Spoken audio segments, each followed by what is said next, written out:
하나님 아버지, 우리를 하나님의 자녀 삼아주신 주님, 우리의 희망이고 꿈나무들인 특히 예수를 모르는 청소년들을 볼 때 마음이 아픕니다.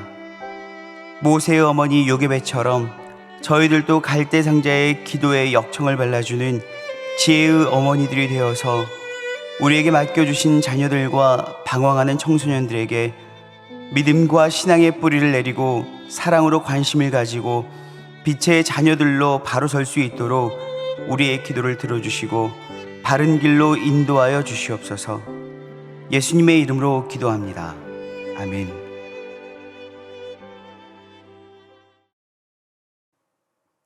찬송가 455장입니다.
오늘 우리에게 주시는 하나님의 말씀은 사사기 15장 1절에서 20절 말씀입니다.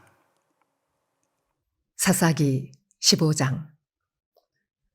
얼마 후 밀 거둘 때에 삼손이 염소 새끼를 가지고 그의 아내에게로 찾아가서 이르되 내가 방에 들어가 내 아내를 보고자 하노라 하니 장인이 들어오지 못하게 하고 이르되 네가 그를 심히 미워하는 줄 알고 그를 네 친구에게 주었노라. 그의 동생이 그보다 더 아름답지 아니하냐.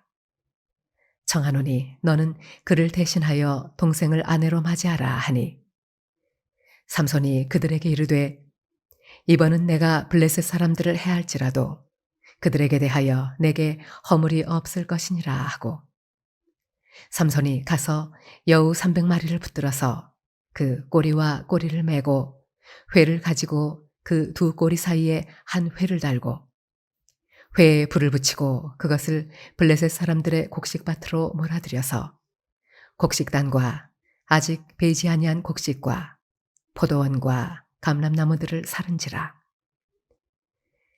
블레셋 사람들이 이르되 누가 이 일을 행하였느냐 하니 사람들이 대답하되 딥낫 사람의 사위 삼손이니 장인이 삼손의 아내를 빼앗아 그의 친구에게 준 까닭이라 하였더라. 블레셋 사람들이 올라가서 그 여인과 그의 아버지를 불사르니라.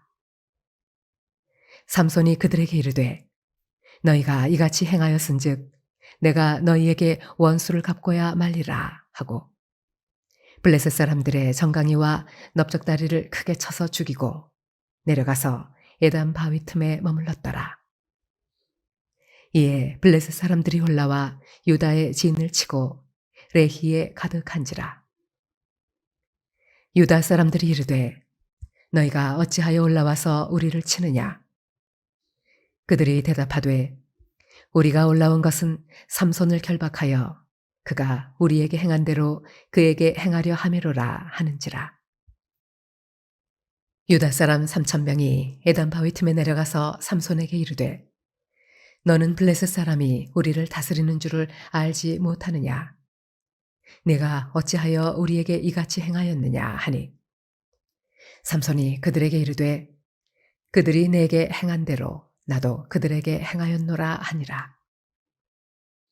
그들이 삼손에게 이르되 우리가 너를 결박하여 블레셋 사람의 손에 넘겨주려고 내려왔노라 하니 삼손이 그들에게 이르되 너희가 나를 치지 아니하겠다고 내게 맹세하라 하매 그들이 삼손에게 말하여 이르되 아니라 우리가 다만 너를 단단히 결박하여 그들의 손에 넘겨줄 뿐이요 우리가 결단코 너를 죽이지 아니하리라 하고 새 밧줄 둘로 결박하고 바위 틈에서 그를 끌어내니라. 삼손이 레이의 이름에 블레셋 사람들이 그에게로 마주 나가며 소리 지를 때 여호와의 영이 삼손에게 갑자기 임하심에 그의 발 위에 밧줄이 불탄 삼과 같이 그의 결박되었던 손에서 떨어진지라. 삼손이 나귀의 새 턱뼈를 보고 손을 내밀어 집어들고 그것으로 1,000명을 죽이고 이르되 나귀의 턱뼈로 한 더미 두 더미를 쌓았으며 나귀의 턱뼈로 내가 1,000명을 죽였도다 하니라. 그가 말을 마치고 턱뼈를 자기 손에서 내던지고 그곳을 라맛 레히라 이름하였더라.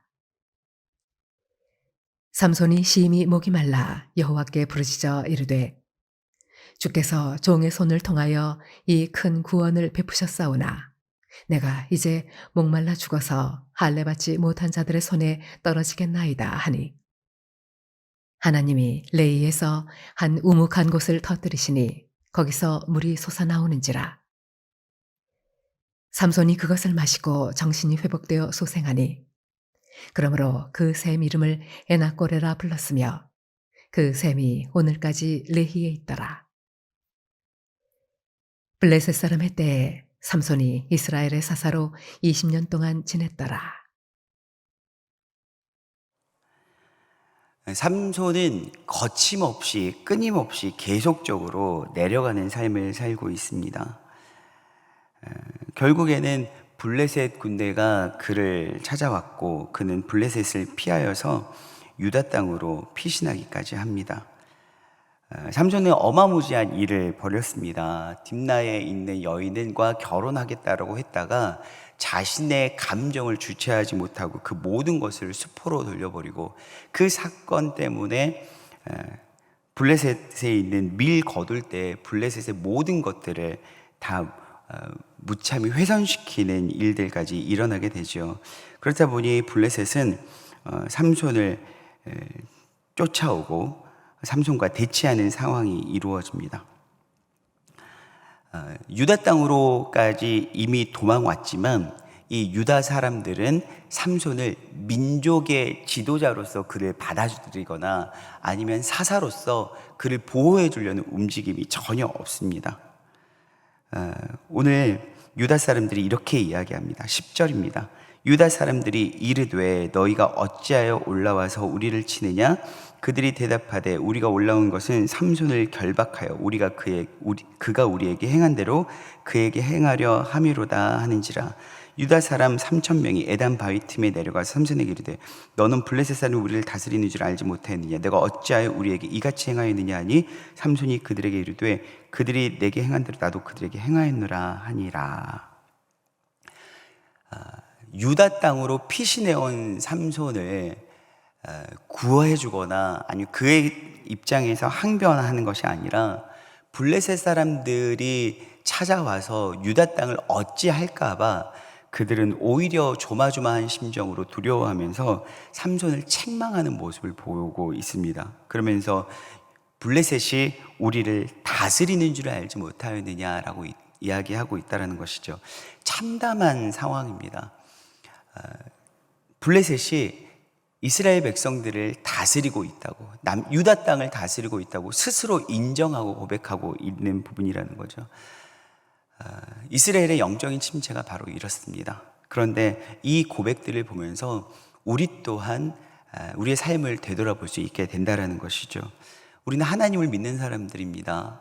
늘 하나님을 예배하고 가요보다는 차를 타고 운전하고 가면서도 찬양을 듣고 다른 음악 방송이나 다른 어떤 라디오 방송이 아니라 극동 방송이나 CBS를 들으면서 하나님과 늘 교제하며 하나님이 우리에게 허락하신 것들을 누리고 살아가고 있다라고 생각합니다. 주일날 그 모든 종교성은, 우리의 믿음은 예배 가운데 폭발적으로 일어나고 하나님 앞에 뜨거운 눈물과 감정으로 하나님을 찬양하고 주신 말씀을 듣고 아멘 아멘 하고 하나님의 말씀대로 살아가겠습니다 라고 고백도 하죠. 그러나 여러분, 예배와 또한 찬양을 듣는 그 순간 극동방송이나 CBS 라디오 방송을 들으면서 하나님의 말씀에 취하고 있던 그 삶과는 별개로 우리의 삶의 자리로 이동했을 때 무엇이 여러분들을 다스립니까? 우리는요, 늘 자주 듣는 설교 말씀이나 주일의 예배의 열기, 그리고 내 입에서 고백되어지는 찬양, 듣는 찬양을 통해서 내가 아주 믿음이 성장했고 성숙했고 그것이 곧 내 삶이다라고 착각하는 경우가 너무나도 많습니다. 우리가 가요 대신 찬송을 부른다고 해서, 또한 다른 어떤 강연이 아니라 설교 말씀을 듣는다고 해서 그것이 내 삶과 일치되어지는 신앙이 되는 것은 결코 아닙니다. 우리는 말씀을 듣고 예배 드릴 때 하나님이 나를 다스린다라고 확신합니다. 그러나 하나님이 나를 다스리는지 다스리지 않는지의 여부는 내 삶의 현장에서 내가 무엇에 흔들리고 무엇에 영향을 받느냐라는 것이죠. 때로는 우린 삶 속에서 하나님을 예배하고 하나님의 통치를 받고 그 다스림 가운데 순종한다라고 늘 이야기하면서도 물질의 다스림을 받습니다. 그리고 세상의 지식의 다스림을 받습니다. 세상의 시대사조의 다스림을 받습니다. 내가 입으로 그것이 나를 다스린다라고 고백하는 건 아니지만 삶이 그렇게 반응하고 있습니다. 물질이 없으면 하나님을 예배하기를 멈춰버리고 흥정합니다. 관계가 뒤틀리면 하나님께 나와 예배하기를 멈추어 버립니다.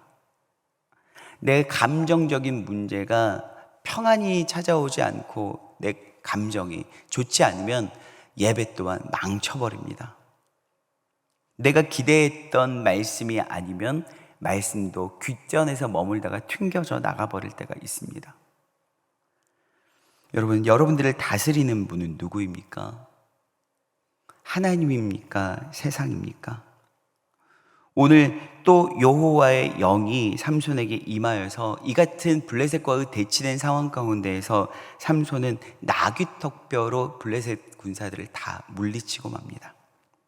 그런데 여러분, 삼손의 삶에서 참 갸우뚱하게 되는 부분이 무엇이냐면 여호와의 영이 삼손에게 임하여서 삼손이 그토록 놀라운 능력으로 힘을 쓰고 강하고 담대한 용사처럼 보이게 되었지만 삼손은 한 번도 이 상황까지 오면서 하나님께 힘을 달라고 기도한 적이 전혀 없습니다. 자신이 가지고 있는 능력을 자신이 사유화해서 내 것처럼 부리고 있습니다.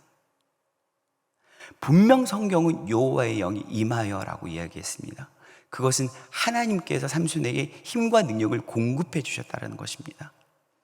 그럼에도 삼손은 결코 이런 대치된 상황, 블레셋과의 전투를 앞두고 있는 상황 가운데서도, 위기 상황 가운데서도 때로는 유다 땅으로 도망쳤다가, 때로는 감정이 상해서 집으로 돌아갔다가 자신의 마음대로 행할 뿐 하나님께 전혀 기도하고 있지 않습니다. 그런데 아주 오랜만에 오늘 삼손이 하나님 앞에 기도하는 부분이 나옵니다. 바로 18절입니다. 삼손이 심히 목이 말라 여호와께 부르짖어 이르되 주께서 종의 손을 통하여 이 큰 구원을 베푸셨사오나 내가 이제 목말라 죽어서 할례 받지 못한 자의 손에 떨어지겠나이다 하니 하나님이 레히에서 한 우묵한 곳을 터뜨리니 거기서 물이 솟아 나오는지라. 삼손이 그것을 마시고 정신이 회복되어 소생하니 그러므로 그 샘 이름을 에낙골이라 불렀으며 그 샘이 오늘까지 레히에 있더라. 아멘. 삼손은 지금까지 위기의 상황, 절박한 상황 가운데서도 단 한 번도 기도하지 않았습니다. 그런데 삼손이 어떤 상황 가운데서 기도를 시작했냐면 바로 자신의 육체의 목마름, 육신의 목마름 때문에 기도했다라는 것이죠. 삼손은 여전히 자신의 안위만을 생각하는 모습입니다. 위기의 상황 가운데, 민족적인 위기 가운데서도 기도하고 있지 않던 사울, 자신의 힘과 능력이 하나님께로부터 오는 것이 아니라 내게로부터 시작된 것이라고 믿고 있던 삼손은 제 눈에 소견에 오른 대로, 자기 눈에 소견에 오른 대로 삶을 살았고 내 감정이 이끄는 대로 삶을 살았습니다. 그런데 그런 삼손도 어찌할 수 없는 문제, 목이 마른 부분에 있어서는 하나님께 기도하고 있습니다. 사랑하는 여러분, 우리가 이렇게 살고 있지는 않습니까? 하나님께서는 삼손의 이 기도를 들으시고 이 목마름을 해결해 주셨습니다. 그것은 분명한 은혜입니다. 그러나 이 하나님의 은혜를 경험한 자라면 삶이 달라져야 함에도 불구하고 우리도 어쩌면 삼손처럼 블레셋이 우리를 다스린다라고 스스로 인정하고 있을 뿐만이 아니라 삶의 위기와 절망 가운데 하나님께 기도하지 않고 있고 내 능력과 내 소견에 오른 대로 살아가다가 결국 최악의 상황, 모든 것이 궁지에 몰렸고 내 힘과 능력대로 되지 않은 그 상황 가운데에서만 내 육체의 목마름을 해결하기 위해서 하나님께 구하고 있지는 않습니까? 여러분, 하나님은 그럼에도 불구하고 여러분들의 기도 가운데 응답해 주실 것입니다. 그렇더라면 그 응답을 받은 우리는 어떻게 해야 될까요? 이제 삶이 달라져야 하지 않을까요? 에낙골에는 어쩌면 무조건적으로 은혜를 베푸신 하나님을 기억하는 장소이기도 하겠지만 결국 최악의 상황 가운데서 하나님을 찾았던 우리의 비참한 모습의 현장일 수 있다는 것입니다. 오늘 이 시간 여러분 기도하실 텐데 다시 한번 돌이키십시다. 돌이켜 생각해 보십시다. 내가 나를 지배하고 나를 다스리는 존재가 누구인지, 하나님인지 세상인지, 하나님인지 물질인지, 하나님인지 세상의 지식인지. 함께 기도하시겠습니다. 사랑하는 하나님, 감사합니다. 내 힘으로 살다가 결국 최악의 상황 가운데 하나님의 도우심을 구하고 그 현장에서 하나님의 은혜를 맛볼 때가 있습니다. 그러나 그 은혜도 잠시 애낙고레를 뒤로 하고 또 내 소견에 오른 대로 삶을 살아가는 우리의 모습을 봅니다. 주님, 이러한 삶을 중단하고 은혜의 현장에서 하나님의 전적인 도우심을 구하며 머리 숙이는 우리가 되게 하여 주시옵소서. 감사드리며 예수 그리스도의 이름으로 기도합니다. 아멘.